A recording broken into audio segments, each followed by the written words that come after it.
Hello everyone, Nadezhda here, and in today's lesson we are going to learn how to start the electrical project in Revit.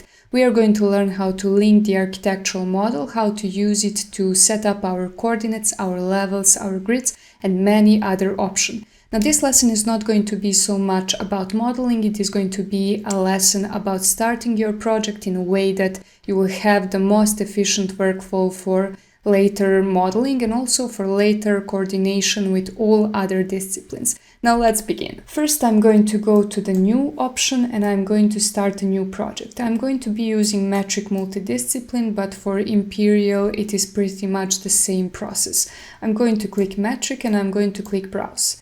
Here I am going to choose the electrical default metric template. If you are going to be using the Imperial units, the process is pretty much the same, only the different folder will be open and you would simply be choosing from this English Imperial folder, where you would also pick the electrical default units. I'm just going to go back and now I'm going to choose the electrical default metric. I'm going to click open and click OK. So now that we have the empty model, our first step is actually setting up the coordinates. Generally, in the usual project workflow, that step is actually set up by the architect. They will set up the coordinate in their model, and now our role is to actually pull those coordinates from the model we receive from the architectural team. So we go to the insert and we go to the link Revit option. I will select the model and now I'm going to link it. Since our model is still not georeferenced, it doesn't matter whether you choose center to center or internal origin to internal origin. You can pick any of these two options and I'm going to click open. And now this model is linked at some random place in our model, and our next step is actually taking the coordinates from this model. Essentially, we do need the correct coordinates in order to later on be able to work flawlessly, to link other discipline models, and also to be able to create the site plan in Revit. So I'm going to go to Manage option, Coordinates, and I'm going to click Acquire Coordinates. And then I will click on my Revit link. And now I get the notification that says the coordinates acquired successfully. So I click Close. And what this does is basically it takes correct coordinates from this model and the correct positions from this model. So now I can actually use the orientation of the true north. And this way I can create the site plans and I can actually do it in the right position. Once you have done that, the next important setting is setting up the levels and grids. I'm just going to go to the project north here and I'm going to go to some elevation or section. It doesn't matter which, as long as it shows our levels. So here I can see that I have the default level that is level 2 and the level 1. Now I don't need those, and after this step I will delete them. So it is important to not draft anything on them before doing this step so you don't lose your work. What I do need is to actually take these levels from this model because I want to have the linked levels. I want them to be on the exact levels, and I'm also going to show you how to actually coordinate these levels and how to actually get the notification every time the grid or level changes in the architectural model so you can follow up with your model. So now the next step is actually going to option collaborate and going to copy monitor option. I'm going to click select link and select my architectural model. What this step does is it actually copies the levels from the architectural model and it also kind of links them in a way that you will actually be notified every time there is a change and the update in the architectural models in levels. So what I first do is I go to the copy options, I will select multiple options so I can grab all of my levels together. And once I do this, once I select them, I click Finish. And now I can see all of my levels have been copied, and don't worry, I will also go through with you how to actually turn these off in the views. So now I have these levels copied, and what is important to you is to actually be able to see this little symbol, because this symbol signifies the link between the level from the architectural model and the level from the electrical model. I can see now that I have this link, and now I can just click finish. As long as we see this link whenever we select the model, we are actually safe. Now that we have these new models, we can basically delete the previous ones, because we only want to have the models that are tied to architectural models. I'm going to click OK. And now the handy thing about this method is basically every time I change anything, for example, let's say I have accidentally moved my level away from the architectural level, I get this warning that says the coordination monitor alert, level moved by this distance. Basically, what this does is it notifies us that these levels are not the same anymore, which is basically a very big problem for a project. You do want to have the levels that are coordinated across all of the disciplines. So if your level is now different, that means there is some coordination to be had with the architectural team. Another thing that is very handy is actually once you go to the Collaborate tab and you go to the Coordination Review, you can select this link. And basically what this does is gives us the list of all the elements that have been moved. We can see this exact level, and we can even click show if we are not sure which level it is. As you can see, once we've clicked show, both of these levels have been selected. I can also click the drop down menu and I can select element by element. Once I select this other element, we can see the other element. And here we can also take the action, and we can either postpone, which basically does nothing, it just leaves it as it is, or we can accept the difference, reject the difference, or simply click move level to the original place. Now I know this lesson is kind of confusing because maybe you have been expecting the beginner's lesson in setting up your model, but basically I do want you to have the good foundations for later on handling your projects the best way possible, so you make the least mistakes, so you have the least amount of these coordination issues later on in the project. I do believe that this beginning step is the most important step, and basically if you are creating these models in the professional settings, you do want to have the perfect coordination from right away, so you don't actually find yourself in the big mess later on. Before we continue with the lesson, let's hear a word of a sponsor, which is also actually me. If you want to learn Revit with me, I have actually created a course which is designed specifically to make you ready to work in Revit independently or in big teams. In this course, you also have the assignments where you get to exercise everything that you learn, and you also get to ask questions directly from instructors. So everything that was not clear to you, everything that you need help with,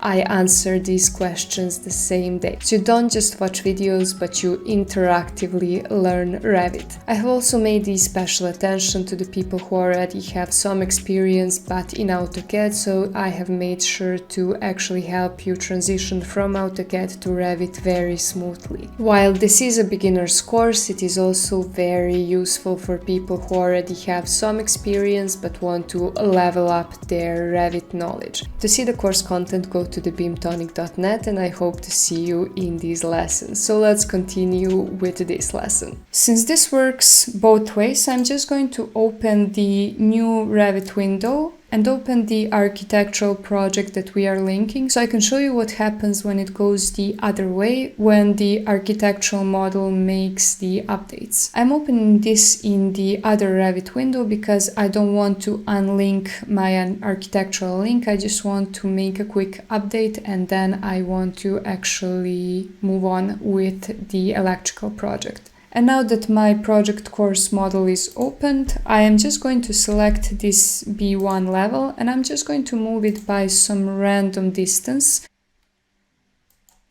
I click OK, and now it is a little bit outside of my scope box, but doesn't matter. I click Save. And in the manage links, I'm just going to reload this link to see what happens with my copy monitor levels. Now that we reload it, we can actually see that something is not adding up. Basically, we get the notification that says that some of these levels have been changed.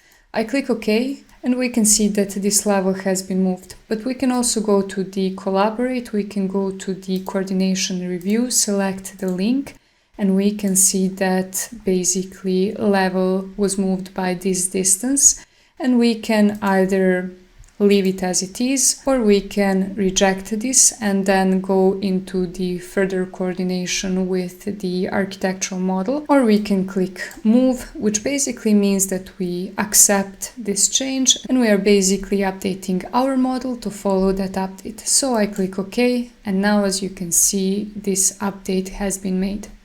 I'm just going to go a few steps back and save this model once again, just so I can get this level to be in the place where it was previously. I'm just going to do the same thing. I am reloading this link and I get the same message because I have moved the level again, but in my coordination review, I am actually going to move it once again. I simply click on it and I click on move levels to this other level. And everything is in this original state. As you can see also, when we deleted these previous levels, we have also lost all of our plans. So now I can go to view, I can go to plan view, and I can create new reflected ceiling plans.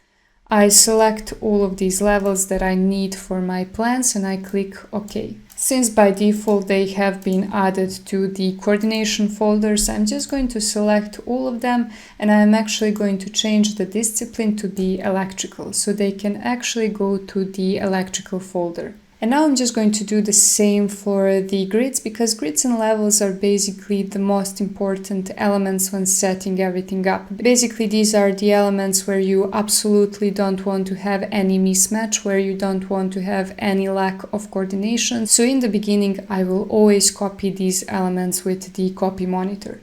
So I do the same. I go to the collaborate option, I go to the copy monitor and I click on select link. I will click on copy and I will select multiple. So I will select all of my grids. You can do this with filter or with any other faster way. And once I have selected them, I click finish. I make sure that I have this symbol showing up, because if it is not showing up, basically that means that you have not done this successfully and you have to go back a step or two and check out where you missed it. We also get this warning, and this is basically a minor thing that we can simply accept in our coordination review, because basically we have the different symbol for the grid head family. That doesn't matter to us because it is basically just the aesthetic thing. You can go back and either copy that family from the architectural model or you can update to have your own one. So once I have done all this, I go to the finish option, and now I have the full coordination of these main elements. You can also add the other elements in the copy monitor option, but you have to make sure that you actually filter only the most important elements. Because if you have too many elements, if you keep adding a lot of elements, you're going to have a mess and you're not going to be able to actually follow up on all of these updates. So you do want to make sure that with copy monitor, you only have the elements that are not going to be causing a big jam in your model. Usually I will only copy monitor grids and levels, but basically if you want something else, you can also add it. So the next step is actually setting up our project browser. We can see that we have these question marks, which are annoying, so we have to check out how to actually update this project browser organization. We can go to the right click and go to the browser organization, and we can see that everything is organized by discipline. We click edit here to see the actual browser organization, and we can see that the first layer of organization is discipline, then it goes to subdiscipline, and then by family and type. Basically, these two first parameters are the most important to us, so I click OK. Okay, once again, basically previously we have set up this discipline to be electrical, but we also need to set up the sub-discipline. So if you're going to be using these plans to be your lighting plans, you can actually insert lighting plans here. And as you can see, you lose the question mark and you can later on organize this however you want. Basically, you can copy these, and if you want to, for example, show only cable trays on these views, you can basically duplicate these views and you can select them, and here instead of lighting plans, simply write cable tray plans. And as you can see, these views are now differently arranged. When it comes to project browser organization, you actually have many options, and you also don't have to rely on this default project browser organization. You can set up your own in any way you want. I have actually created a lesson on that topic, and I will link it in the description below so you can check that lesson out as well.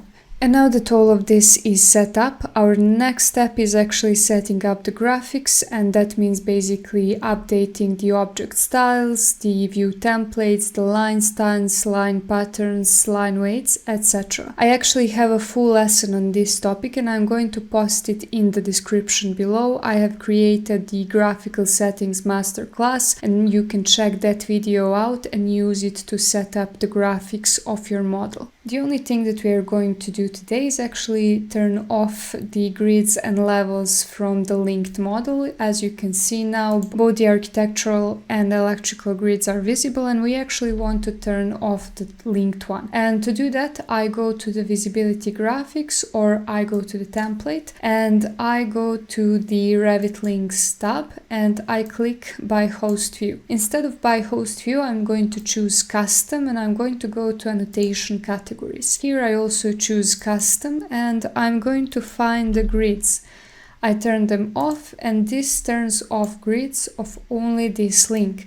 I click OK and as you can see the grids disappear. The same thing has to be done for the levels in the elevations and sections, and basically you are going to be setting this up in your template once you set up the templates of your plans and sections and elevations. And here, just like before, we simply go to visibility graphics, we find Revit links and we choose the custom settings and custom settings here as well, and we simply turn off levels, grids as well here, and click OK. And this is how you're going to be doing it for all of your templates. Now, as I said, this lesson is not about modeling, it is only the beginning and setup lesson. If you need some modeling lessons, post in the comments below so I can understand which topics interest you the most, and thank you for watching. If you like my lessons, like and subscribe, it means a lot to me, and see you in the next lesson. Bye!